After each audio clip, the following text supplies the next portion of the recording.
आइए बच्चों, हम लोग पिछला क्लास में जो है क्वेश्चन नंबर 4 तक पढ़ लिए थे प्रश्नावली 1.1 का। आज हम लोग उसी को जो है आगे करेंगे और क्वेश्चन नंबर 5 को बनाते हैं। देखते हैं क्वेश्चन नंबर 5 कैसे हम लोग को बनाना है। तो क्वेश्चन क्या है? तो क्वेश्चन है कि जांच कीजिए कि क्या किसी प्राकृतिक संख्या n के लिए संख्या 6 पे पावर n अंक 0 पर समाप्त हो सकती है। तो देखिए बच्चों, हम आपको बता दें कि कोई भी संख्या 0 पर तब समाप्त होती है जब उसके अभाज्य गुणनखंड में कम से कम एक बार 2 पे पावर m या फिर 5 पे पावर n आना अनिवार्य है। मतलब कहने का मतलब यह है कि 5 और 2 का गुणनखंड आना अनिवार्य है, तब वह संख्या 0 पर समाप्त होगी, अन्यथा नहीं होगी। तो चलिए हम लोग इसको बनाते हैं और चेक करते हैं, देखते हैं कि यह 0 पर समाप्त होती है या नहीं। तो हम लोग सबसे पहले क्या करेंगे, लिखेंगे सॉल्यूशन। इसके बाद क्या करेंगे, जो दिया हुआ है उसको लिख लेते हैं। तो 6 पे पावर n है तो 6 पे पावर n लिख लेंगे। इसके बाद लिखेंगे कि हम जानते हैं कि यदि कोई संख्या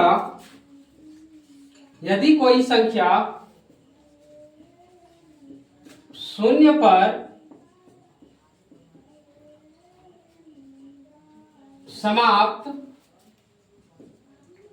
होना चाहती है तो उसके अभाज्य गुणनखंड में 2 पे पावर m गुना 5 पे पावर n का आना अनिवार्य है। अतः 6 का अभाज्य गुणनखंड करने पर, जब हम लोग 6 का अभाज्य गुणन करते हैं तो देखते हैं क्या आता है।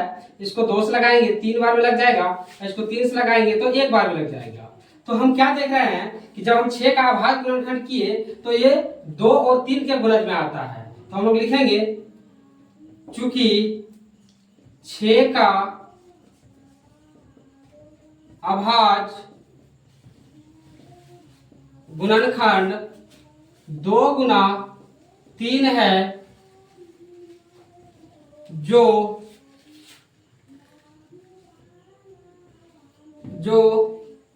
कभी भी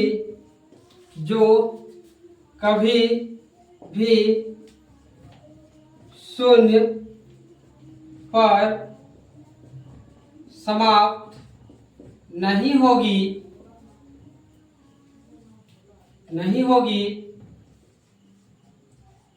किसी भी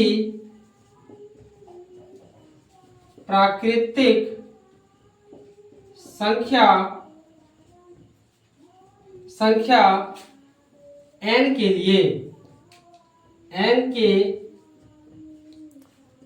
लिए। और ये आपका क्वेश्चन जो है बनके कंप्लीट हो गया। तो इस तरह से हम लोग इस क्वेश्चन को सॉल्व कर सकते हैं। और आप देखिए, और अगर आपको कोई दिक्कत है आप पूछ सकते हैं सर हमको यहाँ पे दिक्कत है, फिर हम आपको फिर से बता देंगे। ठीक है, तो अब चलिए हम लोग नेक्स्ट क्वेश्चन देखते हैं। किसी को कोई दिक्कत नहीं है तो नेक्स्ट क्वेश्चन में हम लोग चलते हैं। चलिए नेक्स्ट क्वेश्चन को देखते हैं।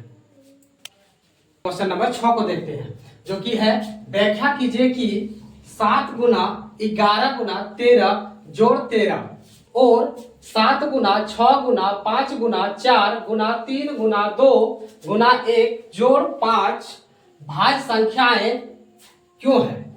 क्वेश्चन में बोला गया है कि यह भाज्य संख्याएं क्यों है। तो आपको हम ये बता दें कि अगर कोई संख्या भाज्य संख्या तब होती है जब कम से कम उसका 2 से ज्यादा गुणनखंड हो। अगर 2 से ज्यादा उसका गुणनखंड होगा तो वह संख्या भाज्य संख्या कहलाएगी, अन्यथा नहीं होगी। तो हम लोग देखते हैं कि क्या यह संख्या के 2 से ज्यादा गुणनखंड है। अगर ये होगा तो हम लोग बोलेंगे कि ये भाज्य संख्या है। तो चलिए चेक करते हैं एक एक करके। तो दो कंडीशन है, दोनों को एक एक करके चेक करेंगे। तो पहला हम लोग चेक करते हैं जो कि कंडीशन नंबर 1 होगा आपका। तो हम लोग इसको फर्स्ट लिख लेते हैं। और ये क्या है, 7 गुना 11 गुना 13 जोड़ 13। अब क्या करेंगे हम लोग यहाँ से, तो ये जो प्लस जोड़ का जो चिन्ह दिया हुआ है, तो जोड़ के इधर का एक पार्ट होता है और इसका इधर एक पार्ट होता है। तो इसमें से हम लोग क्या करेंगे, 13 को कॉमन निकाल सकते हैं। जब 13 को कॉमन निकाल लेंगे तो मेरा क्या बच जाएगा, यहाँ पे 7 बच जाएगा, गुना 11 बच जाएगा, गुना यहाँ से जब 13 कॉमन निकाले हैं तो यहाँ 1 बच जाएगा और प्लस होगा, और ये वाला यहाँ पे अगर 13 चल गया तो 1 बचेगा। अब यहाँ से क्या होगा, 13 गुना 7 गुना 11 करेंगे तो 77 होगा, और इसको 1 से गुना करेंगे तो यही आएगा, और इसके बाद फिर जोड़ 1 है तो 1 दे दिए। तो अब यहाँ से क्या हो गया, 13 गुना 77 और 1 को जोड़ेंगे तो 78 होगा। तो हम लोग क्या देख रहे हैं यहाँ पे कि 1 और 1 दो गुणनखंड है। अगर हम इस पे 1 से अगर गुना कर दे तो इस पे कोई फर्क नहीं पड़ेगा। तो इससे होगा क्या, इससे ये हो जाएगा कि इसका 2 से ज्यादा गुणनखंड हो जाएगा। उसी तरह हम लोग देखते हैं सेकेंड नंबर चेक करके, जो कि सेकेंड कंडीशन है। सेकेंड शर्त क्या है मेरा कि 7 गुना 6 गुना 5 गुना 4 गुना 3 गुना 2 गुना 1 जोड़ 5। तो अब क्या होगा कि हम यहां से देख रहे हैं कि प्लस के इधर एक पार्ट हुआ और प्लस के इधर एक पार्ट हो गया। तो इसमें से हम देख रहे हैं कि यहाँ भी 5 है और यहाँ भी 5 है।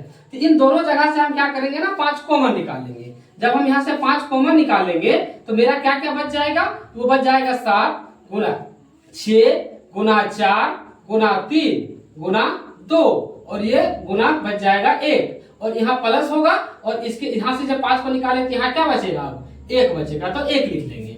अब क्या हो गया, अब सबको जो अंदर में है ब्रैकेट के उसको हम लोग गुना कर लेंगे। तो गुना करेंगे तो क्या आएगा, तो 7 42 होता है। 42 को अब क्या कीजिएगा, 4 से गुना कर दीजिए। तो देखिए 42 को जब 4 से गुना कीजिएगा तो आपका 168 आएगा।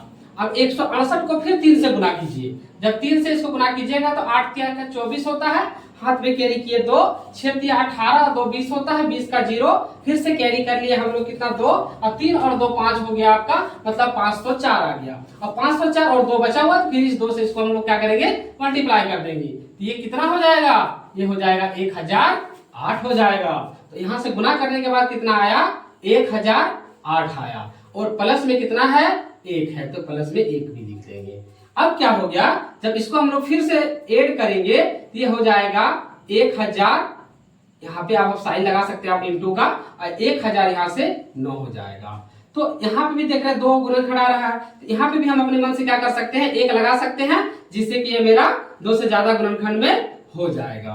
तो हम क्या देख रहे हैं इसमें, हम ये देख पा रहे हैं कि इसमें भी 2 से ज्यादा गुणनखंड है और इसमें भी 2 से ज्यादा गुणनखंड है। तो हम लोग बोल सकते हैं कि जो यह दी गई संख्या है ना, यह संख्या जो है अभाज्य गुणनखंड संख्याएं है। तो हम लोग क्या करेंगे, लिखेंगे, क्या लिखेंगे कि अतः दी गई संख्या के 2 से ज्यादा गुणनखंड है,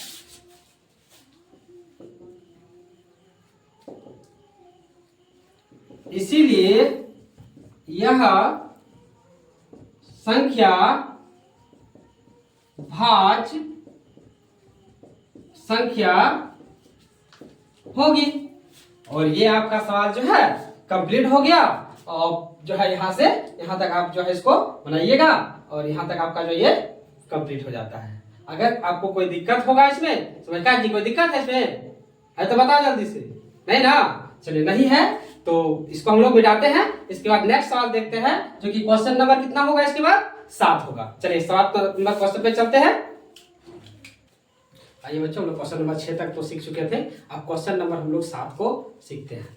क्वेश्चन नंबर 7 क्या है, क्वेश्चन थोड़ा सा लेंथी है बट इजी है, देखते हैं। बोलता है कि किसी खेल के मैदान के चारों ओर एक वृत्ताकार पथ है। इस मैदान का एक चक्कर लगाने में सोनिया को 18 मिनट लगते हैं। किसको, सोनिया को 18 मिनट लगते हैं। जबकि इसी मैदान का एक चक्कर लगाने में रवि को 12 मिनट लगते हैं। कितना लगता है, 12 मिनट लगते हैं। बोलता है मान लीजिए वे दोनों एक ही स्थान और एक ही समय पर चलना प्रारंभ करके एक ही दिशा में चलते हैं। कहां पे चल रहा है? एक ही दिशा में जा रहा है, ठीक है। तो बोला कितने समय बाद वे पुनः प्रारंभिक स्थान पर मिलेंगे। तो क्वेश्चन आपसे पूछा है कि पुनः जो है वह दोनों व्यक्ति प्रारंभिक स्थान पर कब जाके मिल जाएगा, ठीक है। तो सबसे पहला काम तो आप इस क्वेश्चन में कीजिएगा क्या, ठीक है, उसको देखते हैं। तो चलिए हम लोग देखते हैं कि इसको कैसे सॉल्व करते हैं। तो आप क्या कीजिएगा, सबसे पहले आप लिख लीजिएगा, लिखिएगा क्या चीज कि दिया गया है, या फिर आप ये भी लिख सकते हैं कि कितना है, एक 18 मिनट पे मिल रहा है और एक कितना पे मिल रहा है, 12 पे मिल रहा है ना। तो आप ऐसे भी लिख सकते हैं, दिया गया नहीं, प्रश्नानुसार सीधा लिखिएगा। क्या लिखिएगा? प्रश्नानुसार। प्रश्नानुसार क्या है कि 12 और 18 है, ठीक है। तो आप क्या कीजिएगा ना, इस दोनों का पहले आप जो है अभाज्य गुणनखंड निकाल लीजिए। क्या निकालिएगा? अभाज्य गुणनखंड। लिखिएगा 12 तथा 18 का अभाज्य गुणनखंड करने पर, ठीक है। तो अभाज्य गुणनखंड करेंगे 12 और 18 का। तो कैसे निकालेंगे? पहले 12 का निकालते हैं, 2 से लगाएंगे 6 बार में लग जाएगा, फिर 2 से लगाएंगे 3 बार में लग जाएगा, फिर 3 से लगाएंगे 1 बार में लग जाएगा। उसी तरह फिर 18 का भी निकाल लेते हैं, 2 से लगाएंगे तो 9 बार में लगेगा, 3 से लगाएंगे तो 3 बार में लगेगा, और 3 से लगाएंगे तो 1 बार में लगेगा। क्या यहां तक बात समझ में आया? चलिए अब आगे देखते हैं। फिर अगर यहां तक समझ में आ गया तो हम 12 का जो अभाज्य गुणनखंड किए तो क्या क्या आया, इसका आ गया 2 गुना 3 और गुना 1 आया। उसी तरह फिर 18 का क्या आया, 18 का जो अभाज्य गुणनखंड किए तो क्या क्या आया, 2 आया, गुना 3 आया, गुना फिर से 3 आया, और फिर क्या आया, गुना 1 आया, ठीक है। अब क्या करेंगे हम लोग, अब इसका जो है एलसीएम निकाल लेते हैं। क्या निकाल लेंगे? एलसीएम निकाल लेंगे। तो अब कैसे होगा एलसीएम निकालने का तरीका क्या होता है? तो एलसीएम निकालने का जो तरीका होता है वो क्या होता है कि जो है ऊपर में पहले हम उसको लिख लेते हैं। यहाँ पे क्या है, 2 है, फिर क्या है, फिर 2 है, फिर क्या है, 3 है, इसके बाद फिर क्या है, 2 है। तो देखिएगा कि 2 आप एक बार ऊपर में लिख चुके हैं, तो फिर से 2 पर ही लिखिएगा, ठीक है। इसके बाद देखिएगा फिर क्या है, 3 भी आप ऊपर में एक बार लिख चुके हैं तो नहीं लिखिएगा। अब ये वाला 3 है वो बच गया, तो इसको आप लिख लीजिए, ठीक है। और 1 को तो लिखा जाता नहीं है, इसलिए 1 को लिखेंगे क्या, नहीं ना लिखेंगे, तो 1 को नहीं लिखेंगे। अब इसको गुना कर लीजिए, तो गुना कीजिएगा तो क्या आएगा, देखिएगा 2 गुना 2 कितना होता है, 4 होता है, और 4 गुना 3 करेंगे कितना होगा, 12 होगा। और 12 को जब 3 से गुना करेंगे कितना आएगा, 36 आएगा। कितना आएगा, 36 आएगा। तो हमसे क्वेश्चन में क्या पूछा था कि किसी खेल के मैदान के चारों ओर एक वृत्ताकार पथ है, इस मैदान का एक चक्कर लगाने में सोनिया को 18 मिनट लगते हैं, जबकि इसी मैदान का एक चक्कर लगाने में रवि को 12 मिनट लगते हैं। तो मान लीजिए ये दोनों एक ही स्थान और एक ही समय पर चलना प्रारंभ करके एक ही दिशा में चलते हैं, तो कितने समय बाद वे पुनः प्रारंभिक स्थान पर मिलेंगे। तो हम लोग लिख सकते हैं कि अतः वे दोनों 36 मिनट बाद प्रारंभिक स्थान पर मिलेंगे, और 36 मिनट के बाद जो है ये प्रारंभिक स्थान पर जो है पुनः मिल जाएंगे। तो ये क्वेश्चन मेरा जो है कंप्लीट होता है ये। और इस क्वेश्चन में अगर आपको कोई दिक्कत है तो बोलिए, क्या कोई दिक्कत है जी? है ना? चलिए बहुत बढ़िया। तो आप इसको बनाइए और घर में एक बार जाके अच्छा से प्रैक्टिस कीजिएगा, ठीक है।